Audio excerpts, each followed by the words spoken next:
Welcome friends, आज के discussion में आप सभी का स्वागत है। आज हम लोग पॉलीमर कोटिंग को डिस्कस करेंगे। बेसिकली जो डिस्कशन होगा वो पॉलीमर कोटिंग क्या है और इसके एप्लीकेशन के फ़ायदे क्या हैं। तो प्लास्टिक हेड में आज हम लोग पॉलीमर कोटिंग के बारे में बात करेंगे। तो सबसे पहले ये समझते हैं कि कोटिंग क्या है। तो बेसिकली कोटिंग जो है एक कवरिंग होती है सरफेस के ऊपर, जिसको इसलिए किया जाता है कि सरफेस की जो कमियां हैं, जो इसके ड्रॉबैक्स हैं, उनको हम छुपा सकें और किसी एनहांस मटेरियल से उसको हम कवर कर सकें, ताकि उसकी ड्यूरेबिलिटी और लाइफ बढ़ जाए। तो बेसिकली पॉलीमर जो कोटिंग है, इट इज़ अ कोटिंग और covering that is applied to the surface of the object, usually refer to as substrate. यानी कि जिस सरफेस के ऊपर हम कोटिंग करते हैं उसको सबस्ट्रेट कहते हैं। The purpose of the coating is decorative और फंक्शनल और बोथ। तो कोटिंग का पर्पस जो है डेकोरेटिव हो सकता है, डेकोरेट करने के लिए, और फंक्शनल भी हो सकता है। और कई बार ये दोनों चीज़ें जो है एक साथ होती हैं। तो फंक्शनल कोटिंग जो है वो क्या है? फंक्शनल कोटिंग में be applied to change the surface property of the substrate, such as adhesion, wettability, corrosion और वियर रेजिस्टेंस। तो जो फंक्शनल कोटिंग होती है ये सरफेस पे की जाती है सरफेस का नेचर चेंज करने के लिए। जैसे हम लोग बर्तनों पे जो है टेफलॉन की कोटिंग करते हैं, ताकि नॉन स्टिक हो जाए वो। तो ये सरफेस की जो प्रॉपर्टीज को हम चेंज करते हैं, तो इस तरह ये फंक्शनल कोटिंग होता है। तो फंक्शनल कोटिंग क्यों की जाती है?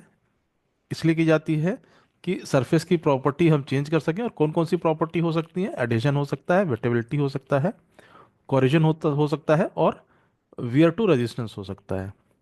उसके बाद जैसे इलेक्ट्रिक वायर्स हैं, तो इसके ऊपर भी हम लोग पॉलीमर की कोटिंग करते हैं।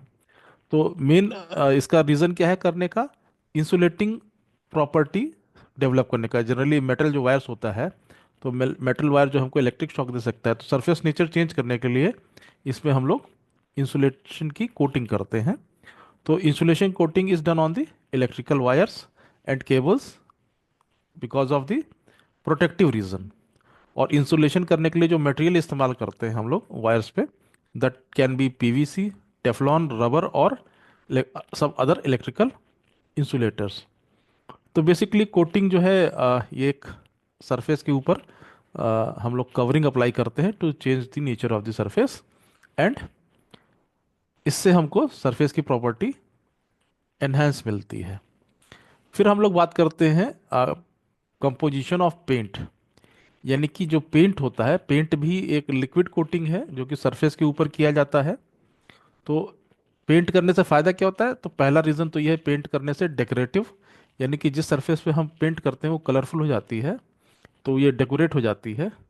तो ये हो गया डेकोरेटिव रीज़न। और दूसरा फंक्शनल रीज़न, जैसे पाइप्स वगैरह है, इसको हम पेंट करते हैं तो क्या है, इसमें जंग नहीं लगता।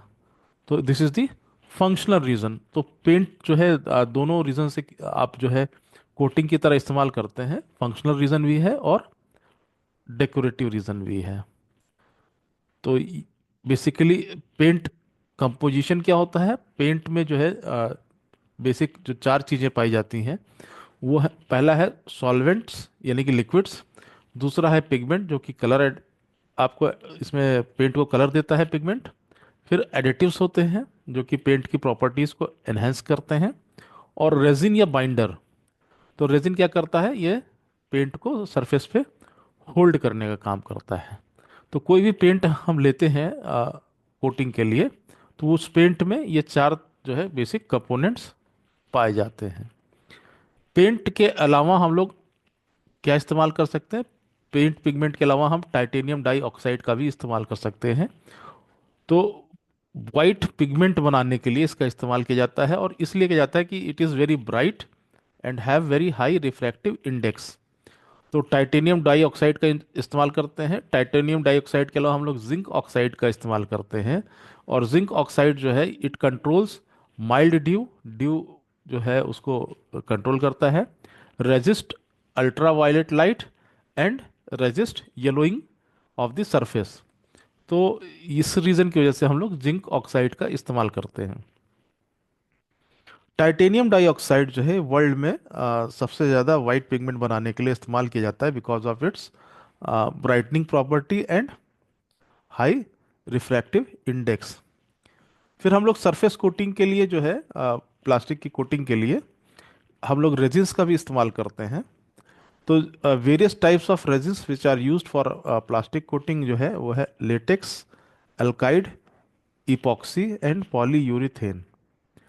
ये आपके वेरियस रेजिन्स हो गए।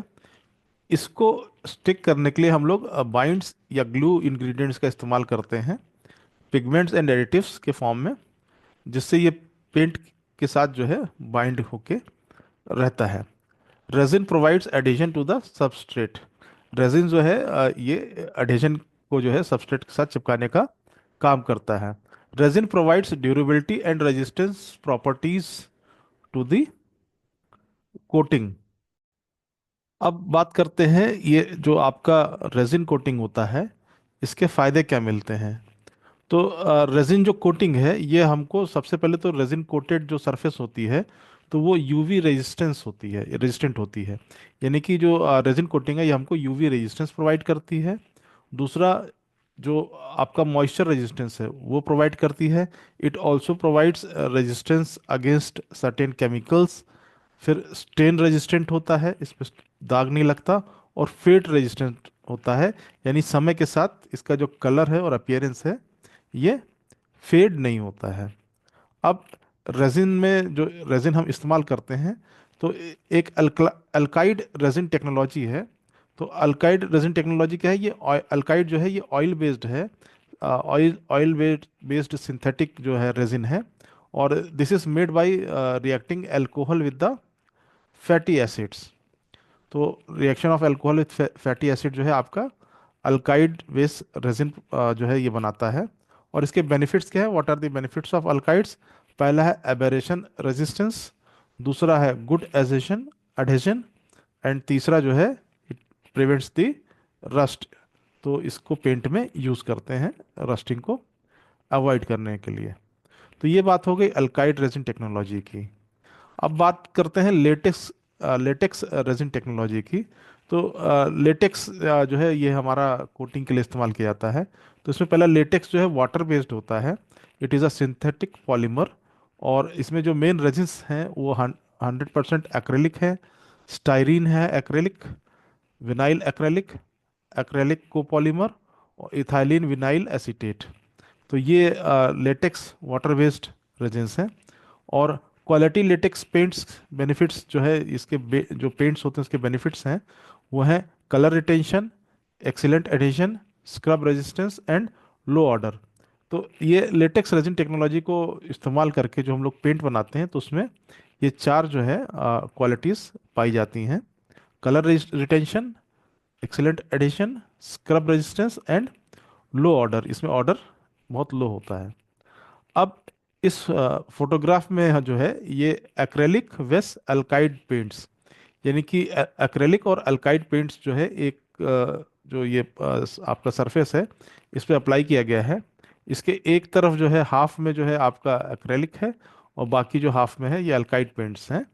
तो the paint on the half of each board जो है it is acrylic, and on the left side जो है ये एक्रेलिक है और राइट हाफ में जो है ये अल्काइड पेंट है। तो the colour of the paint जो है जब पेंट किया गया सरफेस को तो दोनों का एक ही जैसा था, they were identical. After 15 years of weathering, मतलब 15 साल बाद जो है आप देख पा रहे होंगे अपीयरेंस में फ़र्क कैसे आता है। How does the appearance of the surface changes. तो जो एक्रेलिक बेस्ड सरफेस है उसमें कोई चेंज नहीं हुआ है, और जो आपका अल्काइड बेस्ड सरफेस है ये जो है आपका ड्रामेटिकली जो है फेड हो गया है। ऑल हैव लॉस्ट, मतलब जो आपका अल्काइड वाला है ये that has lost gloss, faded हो गया है और चौक हो गया है। वहीं पे आपका एक्रेलिक जो पेंट है इट इज़ रिमार्केबली ड्यूरेबल, और इसमें अभी भी स्ट्रॉन्ग कलर जो है वो रिटेंशन है और ग्लॉस है। तो एक्रेलिक पेंट जो है आपका that is much better as compared to, and long life, having long life as compared to alkyd paints. अब हम लोग बात करते हैं कोटिंग मेथड्स की, कि जो आपका पॉलीमर है या प्लास्टिक है तो इसका कोटिंग कैसे किया जाता है।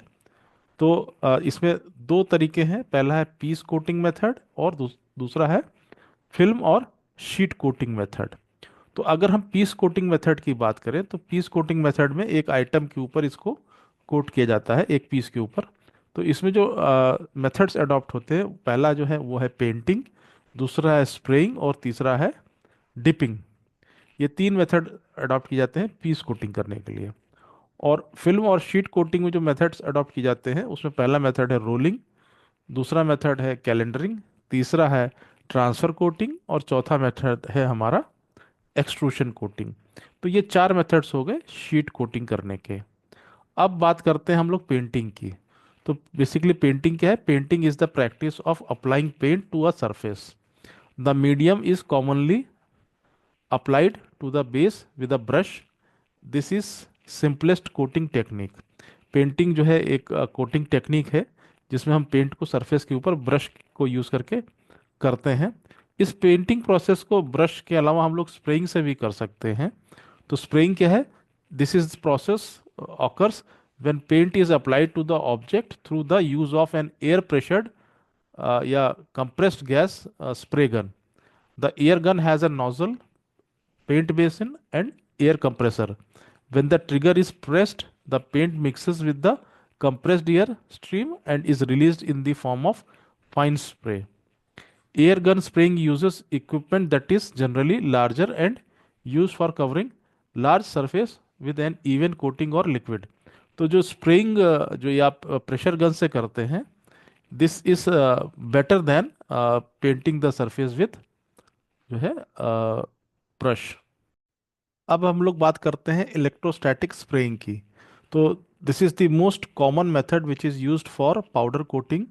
और इसको करते कैसे हैं? इसमें जो नोजल होता है, high voltage is concentrated at the nozzle of the spray gun, जो कि लगभग 40 से 1000 किलोवाट तक होता है।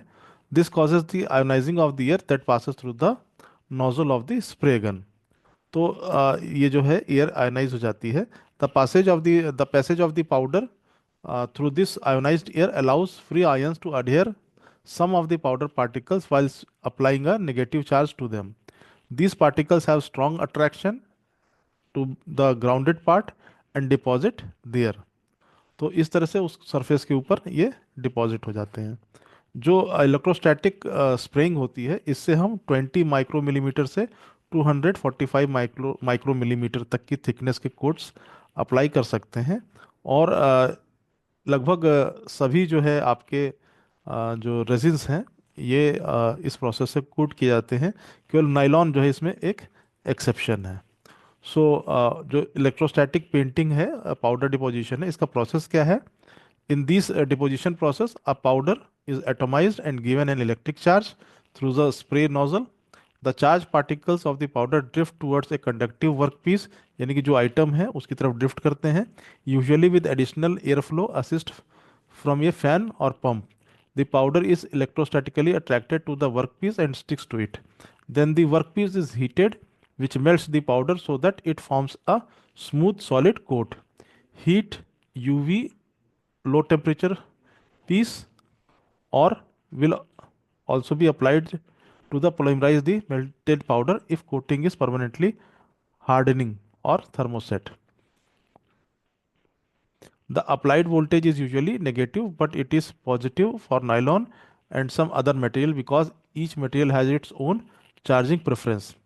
An insulator can also be electrostatically sprayed if it is very thin and is backed by a grounded conductor. अब हम लोग बात करते हैं डिप कोटिंग की, कि ये डिप कोटिंग है क्या। तो basically in a dip coating process a substrate is dipped into a liquid coating solution and then is withdrawn from the solution at a controlled speed. Coating thickness generally increases with faster speed withdrawals.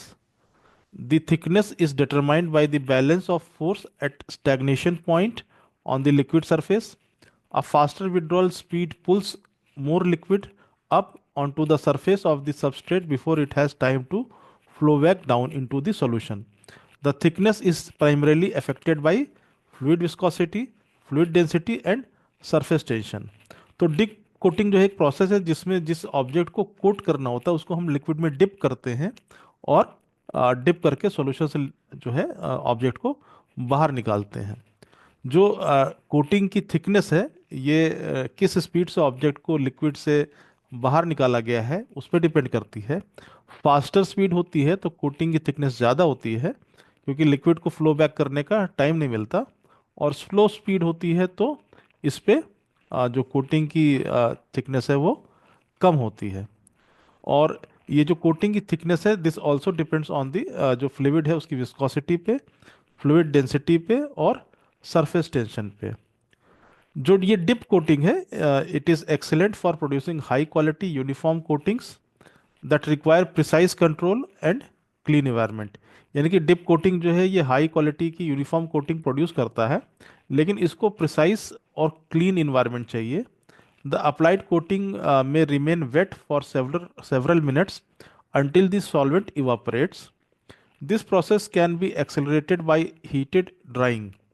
In addition, the coating may be cured by a variety of means, including conventional thermal, UV, or IR techniques, depending on the coating solution formulation. Once a layer is cured, another layer may be applied on the top of it with another dip or curing process, followed by the curing process. तो इसमें क्या है, dip coating जो है इसको बहुत clean environment की ज़रूरत होती है। और जब ये डिप करके ऑब्जेक्ट बाहर निकाला जाता है तो इसकी जो सरफेस में जो कोट होता है ये वेट होता है, तो इसको ड्राई करना पड़ता है। ड्राई करने के लिए हम थर्मल, यूवी या आईआर टेक्निक का इस्तेमाल कर सकते हैं। एक बार ये सूख गया, क्योर हो गया, तो इसको हम दोबारा डिप करके अनदर कोटिंग भी अप्लाई कर सकते हैं, और नहीं तो सूखने के बाद इसको हम जो है यूज़ कर सकते हैं। अब बात करते हैं कि डिप कोटिंग में जो लेयर कोट होती है उसकी थिकनेस जो है वो किन पैरामीटर्स पे डिपेंड करती है। तो बेसिकली विस्कोसिटी जो है इस पे डिपेंड करती है। ये आप एक फार्मूला देख रहे होंगे जिसमें जो आपकी थिकनेस है, जो कोटिंग की थिकनेस है, एच जो है वो कोटिंग की थिकनेस है, तो उसको निकालने का ये फार्मूला है। और बाकी जो पैरामीटर्स हैं वो जैसे फाई है डेंसिटी है, जी है ग्रेविटी कांस्टेंट है, न्यू है विस्कोसिटी है, और ये आपका वाई जो है लिक्विड वेपर सरफेस टेंशन है, और वी जो है डी टैगिंग स्पीड है। तो जो थिकनेस है एच, ये बाकी ये जो आपके 5 पैरामीटर्स हैं इन पे डिपेंड करती है, और इस फार्मूले का यूज़ जो है हम लोग थिकनेस को कैलकुलेट करने के लिए करते हैं। अब ये डिप जो आप देख रहे हैं ये डिप प्रोसेस है, डिप कोटिंग का प्रोसेस है। और इसमें जो है प्लास्टिसॉल जो है, तो plastisol is the most common dip moulding material. It is a mixture of suspended plastic particle, usually PVC, dispersed in a plasticizer. As a liquid it can be stored at room temperature for years.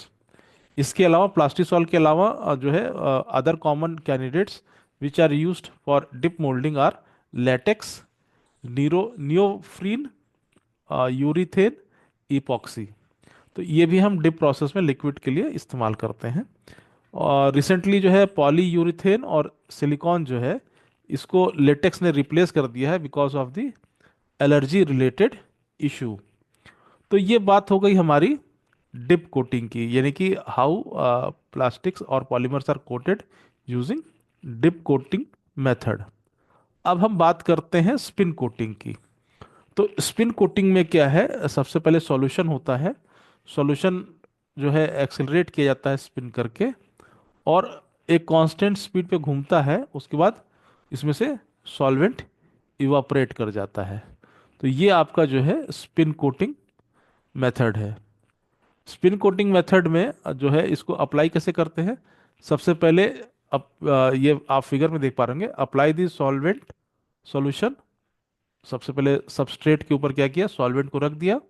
उसके बाद जो substrate था उसको spin किया गया, rotate किया गया। Rotate करने के बाद वो जब यूनिफॉर्मली स्प्रेड हो गया तो उसको ड्राई किया गया।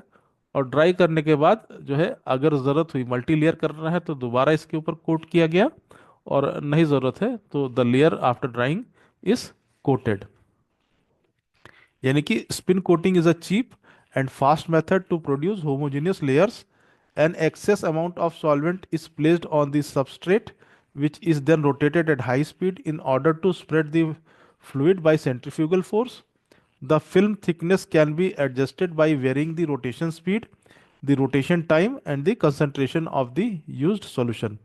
The disadvantage of this method is that it is limited by the solvent and that no lateral resolution is possible.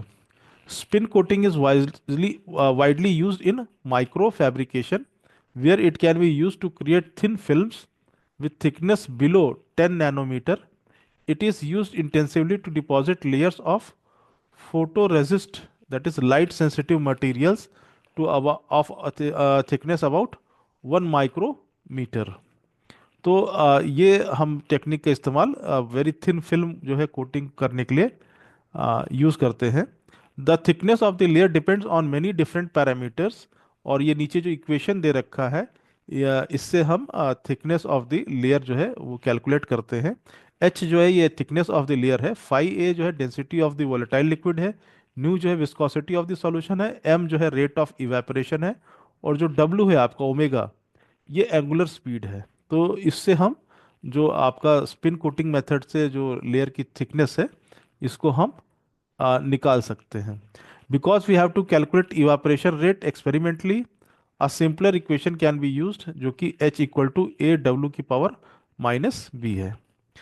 और ए और बी क्या है, ये कांस्टेंट्स हैं, parameters that can be calculated experimentally. But in most of the cases जो B की value है ये 0.4 से 0.7 के बीच में वेरी करती है. तो इस फॉर्मूले का यूज करके हम आप जो है स्पिन कोटिंग में जो लेयर की थिकनेस है उसको कैलकुलेट कर सकते हैं. अब बात करते हैं कि some of the technologies that depend heavily on high quality spin coated layers. तो ये कुछ ऐसी टेक्नोलॉजीज जो कि हाई आपका स्पिन कोटिंग जो है टेक्निक पे रिलाई करती हैं हाईली. यह है photo resist for defining patterns in micro circuit fabrication.